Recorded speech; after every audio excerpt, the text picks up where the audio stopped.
Hello friends, welcome to my YouTube channel RJD study club. एक बार दोबारा स्वागत है आपका हमारे इस प्यारे से चैनल में।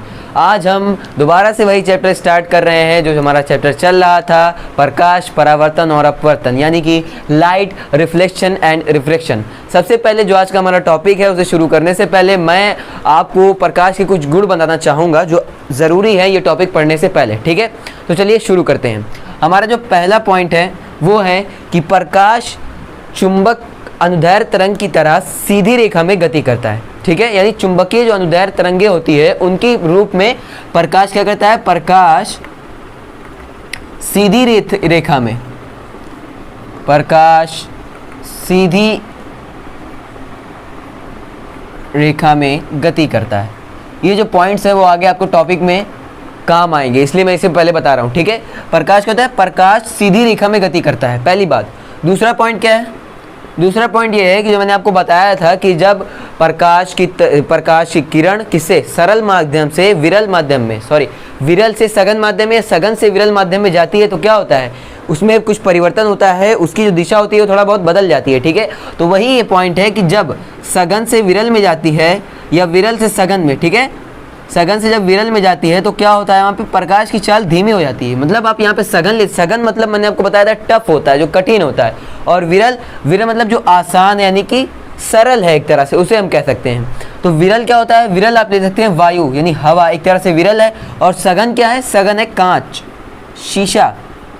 ठीक है, अब ये विरल है और ये क्या है, ये एक विरल है और ये एक सघन है। ठीक है, यहाँ पर कांच क्या है, सघन, और वायु क्या है, विरल। तो कांच क्या होता है, टफ होता है, उसमें प्रकाश की किरण तेजी से नहीं चल पाती है, लेकिन जैसे ही वो वायु में जाती है वो बहुत तेजी से गति करने लगती है। तो दूसरा पॉइंट जो हमारा है वो सिंपल है, ये कि जब सघन से विरल माध्यम में जाती है तो क्या हो जाता है, प्रकाश की चाल तेज हो जाती है, या विरल से सघन में आती है तो क्या होता है, बदल जाती है। यानी कि जब भी माध्यम बदलता है तो प्रकाश की चाल भी बदलती है। ठीक है, तो ये दो पॉइंट्स हो गए हमारे। अब जो हमारा मेन टॉपिक है वो आज का है रिफ्लेक्शन ऑफ लाइट, यानी कि प्रकाश का अपवर्तन। ठीक है, हमारा जो मेन टॉपिक है आज का वो है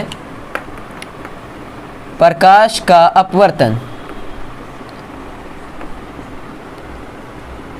तो आज हम पढ़ेंगे प्रकाश का अपवर्तन। इससे पहले आप परावर्तन पढ़ चुके हैं अच्छे से, उसके नियम भी पढ़ चुके हैं दोनों। इसमें भी ऐसे ही पहले प्रकाश का अपवर्तन आप पढ़ेंगे, उसके बाद उसके दो नियम पढ़ेंगे।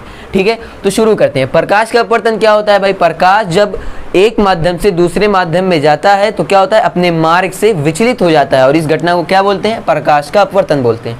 That's simple. ठीक है, तो मैं यहाँ पे थोड़ा लिख देता हूँ, अपनी दिशा यानी अपने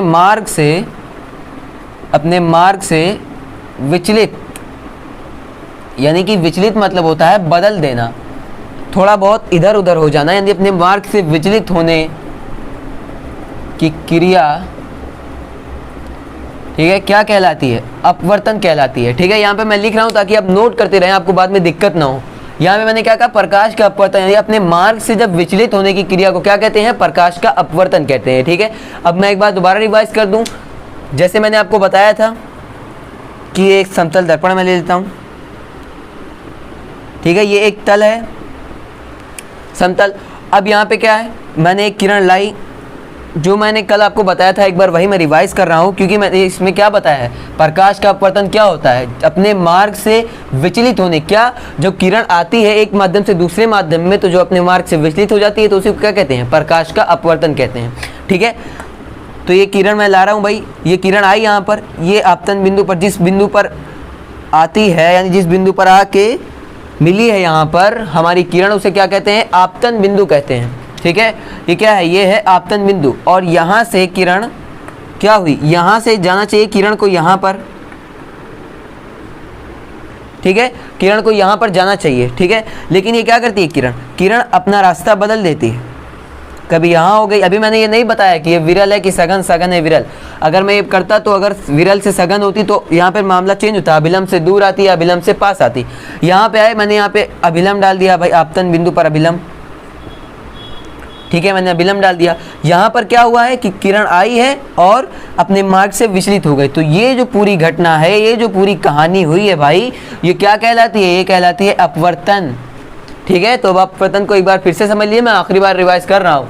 कि प्रकाश का अपवर्तन वो होता है जब प्रकाश की किरण एक माध्यम से किसी दूसरे माध्यम में जाती है तो वहाँ पर क्या होता है, अपने मार्ग से वो बदल जाती है, अपने मार्ग को छोड़ के किसी दूसरे मार्ग पर चली जाती है। था रास्ता इसका, हो गए टेढ़े भाई साहब ये, तो अपने मार्ग को इसने क्या किया, बदल दिया, अपने मार्ग से विचलित हो गई, तो ये क्या कहलाती है, ये कहलाता है अपवर्तन। ठीक है, तो ये प्रकाश का अपवर्तन मैंने आपको चित्र से भी समझा दिया। तो अब चलते हैं अपवर्तन के दोनों नियमों के बारे में कि जो हमारे दो नियम है उसे कैसे समझे। तो चलिए चलते हैं फ्रेंड्स, हमारा जो अगली टॉपिक है वो है law of refraction of light, मतलब कि प्रकाश के अपवर्तन के नियम। जैसे हमने परावर्तन में दो नियम पढ़े थे वैसे ही इसमें अपवर्तन में भी दो नियम है। ठीक है, तो पहले जानते हैं कि जो पहला नियम है हमारा अपवर्तन का, ठीक है, पहला नियम क्या है, जैसे हमारा उसमें था कि आपतन बिंदु,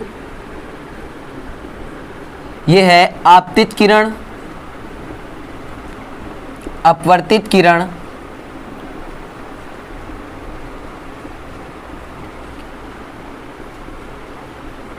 तथा अभिलंब।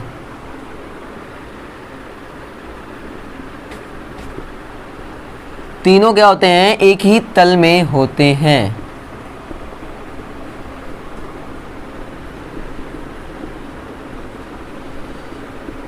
ऐसा मिलता जुलता हम पढ़ चुके हैं पहले भी। ठीक है, ऐसा हम पहले भी पढ़ चुके हैं परावर्तन के केस में कि आपतित किरण, अपवर्तित किरण तथा अभिलंब तीनों एक ही तल में होते हैं। ठीक है, तो ये पहला लॉ है हमारा जो है रिफ्रैक्शन ऑफ लाइट से, यानी कि अपवर्तन। ठीक है, तो हम पहले समझते हैं इसे। यहाँ पे देखिए, यहाँ पे मैंने माध्यमों को बांट दिया, ये है सघन माध्यम और ये है विरल। ठीक है, याद कीजिए मैंने आपको क्या बताया था, जब प्रकाश सघन माध्यम से विरल माध्यम में आता है तो क्या होता है, अभिलंब से दूर हट जाता है। जो प्रकाश की किरण आती है तो क्या होती है, वो अभिलंब से दूर हट जाती है। तो यहीं पे हम देखेंगे, ये हमारी प्रकाश की किरण यहाँ पे आई भाई, जाना तो चाहिए इसे ऐसे, ये है इसका मार्ग, ये इसका रास्ता है, लेकिन ये जाती कैसे है, ये अभिलंब से दूर। पहले हम क्या करेंगे, आपतन बिंदु जो हमारा बिंदु है यहाँ पर, उस पर हम अभिलंब खींचेंगे, ये हमने डाल दिया इस पे अभिलंब। ठीक है, अब क्या पता है, सघन से विरल में हमें माध्यम पता है, तो सघन से विरल के लिए क्या रूल है कि अभिलंब से दूर, यानी ये अभिलंब से कैसे जाएगी, ये किरण कहाँ से जाएगी, जैसे इसे जाना चाहिए वहाँ से नहीं, बल्कि ये ऐसे जाएगी। ठीक है, तो यहाँ से ये किरण आ रही थी भाई, किरण आ रही थी और कहाँ जाना चाहिए इसे, लेकिन क्या हुआ, अभिलंब से दूर हट गई। तो ये घटना क्या कहलाई, अपवर्तन की घटना है ये।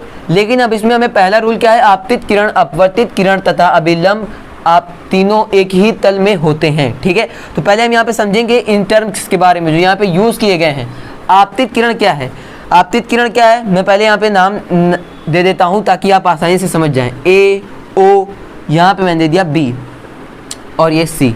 ठीक है, सबसे पहले देखिए आप यहाँ पर देखिए, ये AO जो यहाँ पर आ रही है, AO किरण, वो क्या कहलाती है, AO, ये कहलाती है आपतित किरण। जैसे उसमें परावर्तन में आप याद कीजिए आ रही थी तो क्या कहलाती थी, अपवर्तित किरण। यहाँ पे आ रही तो आपतित किरण।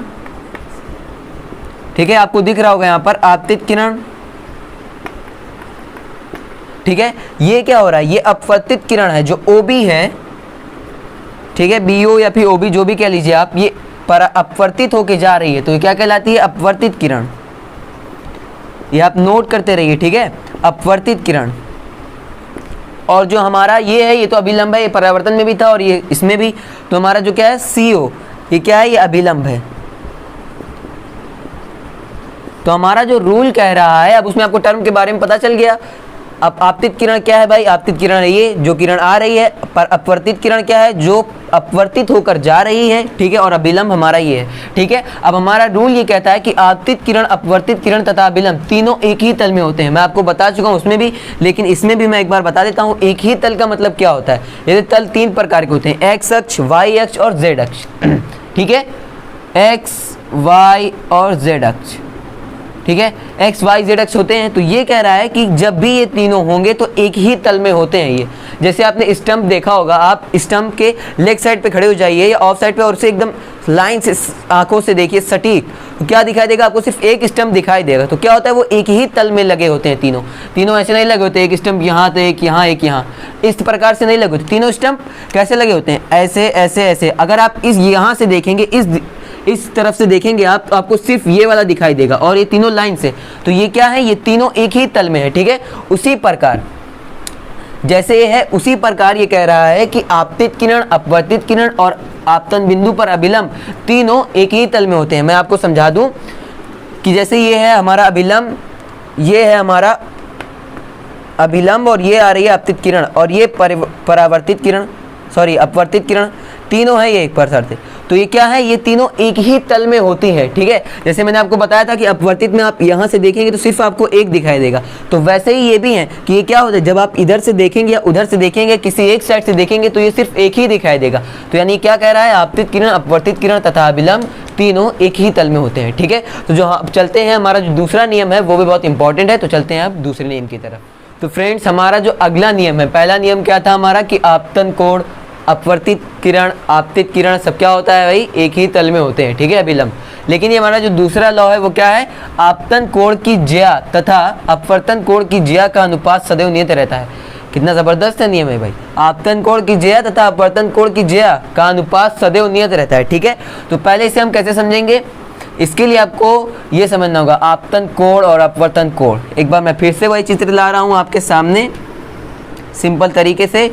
ये मैंने कर दिया सघन माध्यम है भाई साहब, और ये क्या है, ये है विरल माध्यम। सघन और विरल माध्यम है, यहाँ से आई किरण, आपतन बिंदु, मैंने डाला अभिलंब, अभिलंब थोड़ा टेढ़ा हो गया, कोई बात नहीं, अभिलंब, ठीक है। और जाना किधर चाहिए भाई, इसे जाना चाहिए इधर, लेकिन ये गई किधर है, ये गई है अभिलंब से दूर, ठीक है। तो मैंने आपको क्या बताया था, परावर्तन में आप याद कीजिए क्या था, वो जो परावर्तन कोण था और अपवर्तन कोण था वो अभिलंब से बनने वाले कोण थे। उसी प्रकार ये भी है, जो आपतन यहाँ पे कोण है वो क्या है, आपतन कोण, ये जो बन रहा है ये अभिलंब से जो आपतित किरण हमारी आ रही है और अभिलंब से बनने वाला कोण क्या कहलाता है, आपतन कोण, जिसे डिनोट करते हैं आई से। यानी ये क्या है, कोण आई इज इक्वल टू क्या है भाई साहब, ये है आपतन कोण। आप नोट कर लीजिए, आगे बहुत मिलेगा आपको। ये क्या है, ये आपतन कोण है, ठीक है। और ये क्या है, ये जो आपतित किरण से आपतन कोण कैसे बना, आपतित किरण जो आ रही थी और अभिलंब से बनने वाला कोण क्या कहलाता है, आपतन कोण कहलाता है। और अपवर्तन कोण ये कहलाता है कि जो आपकी किरण गई है अपवर्तित होके और अभिलंब से बनने वाला कोण क्या कहलाता है, कहलाता है अपवर्तन कोण, ठीक है। तो यहाँ पे इसे डिनोट करते हैं आर से, ठीक है। तो कोण आर इज इक्वल टू अपवर्तन कोण, ठीक है। ये क्या हो जाता है, अपवर्तन कोण। अब हमारा जो लॉ है उसकी तरफ चलते हैं। ये कह रहा है कि अपवर्तन कोण की ज्या तथा आपतन कोण की ज्या का अनुपात सदैव नियत रहता है, ठीक है। तो सबसे पहले यहाँ पे देखते हैं हम कि अपवर्तन की ओर की ज्या, ज्या का मतलब होता है साइन। मैथ में आप जानते होंगे साइन, कॉस, टेन, जो ट्रिग्नोमेट्रिक फंक्शन होते हैं उसे ये कह रहा है ज्या, ठीक है। तो आपतन कोण की ज्या यानी कि जो साइन आई, ठीक है, यानी कि जो आपतन कोण क्या है हमारा आई, उसका ज्या लेंगे हम, ज्या यानी साइन लेंगे, sine I by sine R, ठीक है। यानी अब क्या, आपतन कोण की ज्या यहाँ मैंने ले ली और अपवर्तन कोण की ज्या का अनुपात ले लिया, यानी उनका भाग दिया, तो क्या रहता है, सदैव नियत रहता है। ये है हमारा दूसरा लॉ, ठीक है, जिसे मैंने आपको आसानी समझा दिया कि आपतन कोण की ज्या यानी साइन आई और अपवर्तन कोण की ज्या यानी sine R is equal to नियत रहता है। मतलब कि sine I by sine R का जो अनुपात रहता है वो क्या रहता है, नियत रहता है, ठीक है। अब आप इतना समझ गए होंगे द्वितीय नियम में, ठीक है, दूसरे लॉ में। लेकिन अब इसमें आगे और है, आगे क्या है, ये नियत क्या रहता है भाई, sine I by sine R, ठीक है। ये क्या रहता है, 1 and 2। ये मैंने क्या लिखा है, ये इसे बोलते हैं अपवर्तनांक, ठीक है। ये क्या है, अपवर्तनांक, ठीक है। जैसे मैंने बताया sine I by sine R, यानी इनका जो अनुपात होता है वो नियत रहता है। तो नियत क्या रहता है, यानी कि जो पहले माध्यम का, यानी यहाँ पे दो माध्यम थे सघन और विरल, ये किस प्रकार के हो सकते हैं, सघन में आ सकता है हमारा जल, कांच या कोई भी माध्यम हो सकता है, और विरल, वायु, कांच, जो भी आप ले लेंगे वो आ जाएगा माध्यम में। तो पहले माध्यम का दूसरे माध्यम के सापेक्ष अपवर्तनांक क्या होता है, ये 1 और 2, इसे इस प्रकार से दर्शाते हैं। ठीक है, तो अब जो हमारी अगली टॉपिक है वो है अपवर्तनांक। तो चलिए उसे डिटेल से, ठीक है। तो फ्रेंड्स, हमारा जो अगला टॉपिक है वो है अपवर्तनांक यानी रिफ्रैक्टिव इंडेक्स। ठीक है, तो मैंने आपको जो इससे पहले बताया क्या था, वो हमारा law sine I by sine R is equal to नियत। ठीक है, हमारा जो सेकंड लॉ था वो क्या कह रहा था कि जो अपवर्तनांक का दूसरा नियम, याद कीजिए आप, इससे पहले ये भी बताया मैंने कि आपतन कोण की ज्या और अपवर्तन कोण की ज्या का जो अनुपात है वो क्या है, नियत रहता है, सदैव क्या रहता है, नियत रहता है। ठीक है, तो इसके बाद हमने क्या इसे ड्राइव बताया था, आपको ड्राइव किया था कि sine I by sine R is equal to 1 और 2। ये जो नियत है ये क्या है, जो नियतांक है वो बता रहा है पहले माध्यम के सापेक्ष,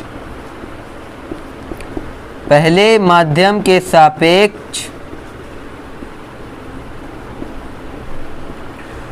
दूसरे माध्यम का अपवर्तनांक। ठीक है, ये मैंने एक बताया था आपको, ये नोट कर लीजिए ताकि आप भूले ना, बहुत ही कंफ्यूजन हो जाता है कि 1 और 2 क्या है या 2 और 1 क्या है। पहले माध्यम के सापेक्ष दूसरे माध्यम का अपवर्तनांक 1 और 2 से दर्शाते हैं इसे। ठीक है, तो अब अपवर्तनांक मेन होता क्या है, जब प्रकाश की किरण एक माध्यम से दूसरे माध्यम में जाती है वो अपने मार्ग से विचलित हो जाती है, इस घटना को अपवर्तन कहते हैं। ठीक है, तो उसके बाद जो इसकी ज्या रहती है, जो इसका नियत अनुपात रहता है, वो किसके बराबर होता है, वो पहले माध्यम के सापेक्ष दूसरे माध्यम के अपवर्तनांक के बराबर होता है। ठीक है, इसे बोलते हैं अपवर्तनांक, वो भी किसके पदों में, ये होता है प्रकाश की चाल के पदों में, प्रकाश की चाल के पदों में इसे डिफाइन किया गया है। ठीक है, अब मैं आपको यहाँ पे एक चीज़ और बता चलूँ जो एग्जाम में अक्सर पूछा जाता है, स्नेल का नियम क्या है। ठीक है, स्नेल का नियम क्या है, ये जो हमने पढ़ा है अभी सेकंड लॉ, इसी को बोलते हैं स्नेल का नियम। स्नेल ने यही नियम दिया था कि आपतन कोण की ज्या का अनुपात, आपतन कोण और अपवर्तन कोण की ज्या का अनुपात नियत होता है, और इसी को क्या बोलते हैं, स्नेल का नियम बोलते हैं। ठीक है, तो हमारा जो चल रहा है कि अपवर्तन 1 और 2, कैसे हमने बताया इसे, पहले माध्यम के सापेक्ष दूसरे माध्यम का अपवर्तनांक। ठीक है, तो अब इसमें आगे चलते हैं। 1 और 2 इसको दर्शाते कैसे हैं, 1 और 2 पहले माध्यम का के सापेक्ष दूसरे माध्यम का अपवर्तनांक, यानी इसे लिखते हैं किससे, N2 बाई N1, ये इस प्रकार से दर्शाते हैं। अब फार्मूला आपके यहाँ बनना चालू हो गया है। ठीक है, देखेंगे आप 1 और 2 अपॉन क्या हो गया, ये N2 अपॉन N1 हो गया, यानी कि पहले माध्यम के सापेक्ष दूसरे माध्यम का अपवर्तनांक। ठीक है, अब इसे निकालेंगे कैसे, इसे निकालने के लिए है कि पहले माध्यम में, इसका मतलब हुआ कि पहले माध्यम में प्रकाश की चाल अपॉन दूसरे माध्यम में, जो हमारा दो माध्यम है, यानी जो पहले माध्यम में प्रकाश की चाल बटे दूसरे माध्यम में प्रकाश की चाल। ठीक है, इसका अनुपात क्या होता है भाई, इसका अनुपात कहलाता है अपवर्तनांक। ठीक है, आप इसे ध्यान से समझ लीजिए, मैं एक बार दोबारा रिवाइज कर देता हूँ। पहले मैं बता देता हूँ प्रकाश की चाल, यहाँ पे आया प्रकाश की चाल, तो प्रकाश की चाल क्या होती है, निर्वात में होती है 3 × 10⁸। ठीक है, मीटर पर सेकंड, ये आप नोट कर लीजिए, इंपॉर्टेंट है भाई। 3 × 10⁸ मीटर पर सेकंड होती है प्रकाश की चाल। ठीक है, तो अब यहाँ पे हम बात कर रहे थे अपवर्तनांक की। अपवर्तनांक हमने पहले क्या सीखा कि अपवर्तनांक क्या होता है, कि जब sine I by sine R की जो नियत होता है, इसका अनुपात जो नियत होता है वो 1 और 2 द्वारा दर्शाया जाता है, और ये क्या होता है, पहले माध्यम के सापेक्ष दूसरे माध्यम का अपवर्तनांक होता है। ठीक है, और इसे कैसे दर्शाते हैं हम, पहले माध्यम में प्रकाश की चाल बटे दूसरे माध्यम में प्रकाश की चाल, और हम इसे आसानी से ज्ञात कर सकते हैं। ठीक है, तो अब आज हमारा टॉपिक यहीं पे समाप्त होता है। अब इसमें जो भी बचा है वो अब हम अगले लेक्चर में कंप्लीट करेंगे। तो चलिए मिलते हैं अगले लेक्चर में। अगर आपको वीडियो पसंद आई हो तो लाइक शेयर ज़रूर कीजिएगा, कमेंट भी ज़रूर कीजिएगा, जिससे हम प्रोत्साहित हो हमें और आगे पता चले कि हमें क्या बढ़ोतरी करनी है, क्या घटाना है। ठीक है, तो अगर आपने अभी तक हमारा चैनल सब्सक्राइब नहीं किया है तो कर दीजिए, और बेल आइकन नहीं दबाया है तो उसे भी दबा दीजिए। मिलते हैं अगले लेक्चर में।